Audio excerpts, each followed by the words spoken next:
भी हैं, 12th वाले भी हैं जो फर्स्ट टाइम बोर्ड दे रहे हैं। हम लोगों ने सुना है ना, first time is always very special. So ये बहुत स्पेशल आपके लिए ओकेजन है कि आप लोग अपना बोर्ड्स देने वाले हैं। और हम रूटीन में सब बात करते हैं, फ्रेंड्स बैठते हैं, तो सेम थिंग, फियर होता है, किसी ना किसी सब्जेक्ट का फियर होता है कि मैं उसमें फेल ना हो जाऊं या मेरे मार्क्स मेरे फ्रेंड्स के मुकाबले कम ना हो। हमारे घर में भी चर्चाएं चलती हैं, आप लोगों के घर में भी पापा मम्मी कहते होंगे ना, बोर्ड एग्जाम्स है बेटा, पढ़ लो, खेलो मत, बाहर मत जाओ, फोन में मत लगे रहो, जैसे काफी लोग लगे हुए हैं अभी। तो कुछ कुछ चीजें हैं जो आपके पेरेंट्स भी आपके लिए कंसर्न है।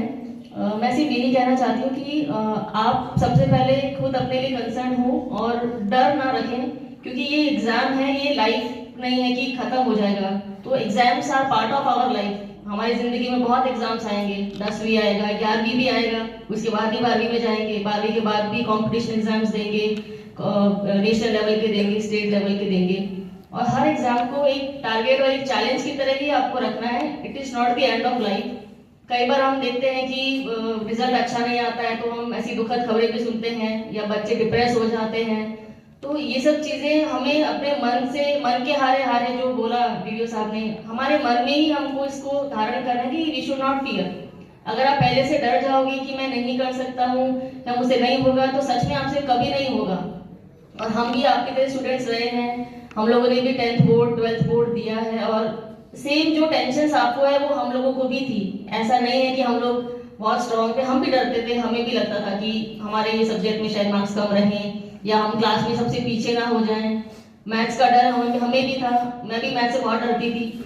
लेकिन जब 10th बोर्ड आया तो I revise again and again, और जो आपकी सबसे कमजोर पॉइंट्स हैं, कमजोर चैप्टर्स हैं, या कमजोर आपका सबसे वीक आपका जो भी सिलेबस का पार्ट है, उसको आपको बहुत पहले से रिवाइज करना है। आपके पास अभी टाइम है। सो सबसे पहले टीचर्स को भी मैं यही कहूंगी कि आप लोग को पता है कि कौन सा स्टूडेंट इस पर्टिकुलर टॉपिक में वीक है, तो आप थोड़ा डेली बेसिस पे वैसे एक्स्ट्रा भी आप उनको टाइम दीजिए।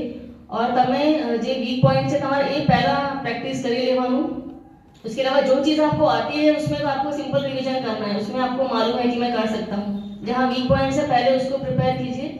Revision is a part of all the exams, तो कांस्टेंट रिवीजन आप कीजिए, लेकिन स्ट्रेस फ्री होके मत कीजिए। थोड़ी चिंता रहती है, थोड़ी चिंता होना उचित है, पर बहुत चिंता होना, बहुत टेंस होना उचित नहीं है।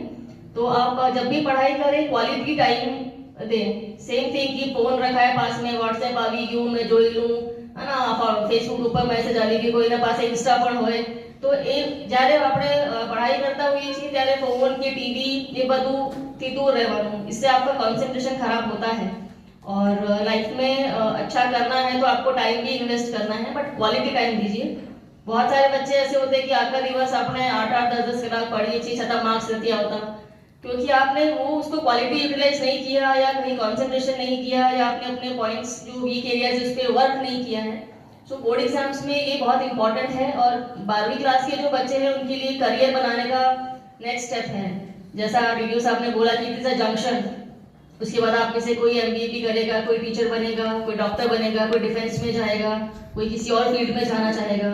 सो ये बहुत इंपॉर्टेंट पॉइंट्स है 10th बोर्ड और 12th बोर्ड। अब जब भी पढ़ाई करें रिलैक्स होके पढ़ें, और जहां तक हो सके अच्छी पॉजिटिव चीजें भी पढ़ सकते हैं, पॉजिटिव लोगों के साथ रहना ज्यादा बेटर है, मैं ये कहूंगी। आपके फ्रेंड्स में से भी कोई आपको डिमोटिवेट करता हो तो अपने बताए सामलता नहीं, बराबर, और रिलैक्स होके पढ़िए थोड़ा सा। एंड जब भी एग्जाम देने जाएंगे सो यू इंश्योर कि मैं कर सकता हूँ, ये मन में लेके चलिएगा। और fear of failure is the most dangerous thing. कभी ये मत सोचिएगा मैं फेल हो जाऊं तो सच में हो जाएंगे, ऐसा नहीं। और फेलियर्स तो होते हैं, हम लोगों ने भी यूपीएससी दिया है, ऐसा नहीं कि हम फर्स्ट अटेम्प्ट में यूपीएससी क्लियर किया है। उसमें भी नेशनल लेवल का कंपटीशन होता है, लाखों लोग एग्जाम देते हैं, उसमें से हजारों लोग प्री लेवल पे पास होते हैं, उसमें से कुछ लोग मेंस देते हैं, उसमें से हजार में से भी 180 IAS 180 IPS, ऐसे उसमें से भी एक सीट आपको लेनी है। सो कंपटीशन तो जिंदगी का हिस्सा है, और हम जिस वर्ल्ड में रहते हैं, टेक्नोलॉजी है, तो it is part of our life. So अपने कंपटीशन માટે तैयार तो રહેવાનું જ છે, लेकिन अपनी तैयारी अपने लेवल पे अच्छा कीजिए, और बिना डरे, बिना किसी घबराहट के अपने फर्स्ट बोर्ड एग्जाम्स को अच्छे से दीजिए। कोई भी आपको डिफिकल्टी आती है, ये आपके लिए उचित समय है कि आप अपने टीचर्स से कंसल्ट कर सकते हैं। आपकी क्लास में कोई अच्छे बच्चे हैं जो किसी पर्टिकुलर टॉपिक में अच्छा करते हैं, आप ग्रुप बना के भी स्टडीज कर सकते हैं। कई लोगों को अकेले पढ़ना पसंद है, किसी को ग्रुप में पढ़ना पसंद है, जैसी आपकी चॉइस है आप उस तरह से कर सकते हैं। और कुछ पंक्तियां मैं भी आपको बोलना चाहती हूँ कि कोशिश करने वालों की कभी हार नहीं होती, कुछ किए बिना ही जय जयकार नहीं होती, नन्ही चींटी जब दाना लेकर चढ़ती है दीवारों पर, 100 बार गिरती और फिसलती है, आखिर उसकी मेहनत बेकार नहीं होती, कोशिश करने वालों की कभी हार नहीं होती। છોટાઉદેપુર સહિત રાજ્ય દેશ અને દુનિયાના સમાચાર જોવા માટે સબસ્ક્રાઈબ કરો તીર સમાચાર અને બેલ આઇકોન જરૂર દબાવો।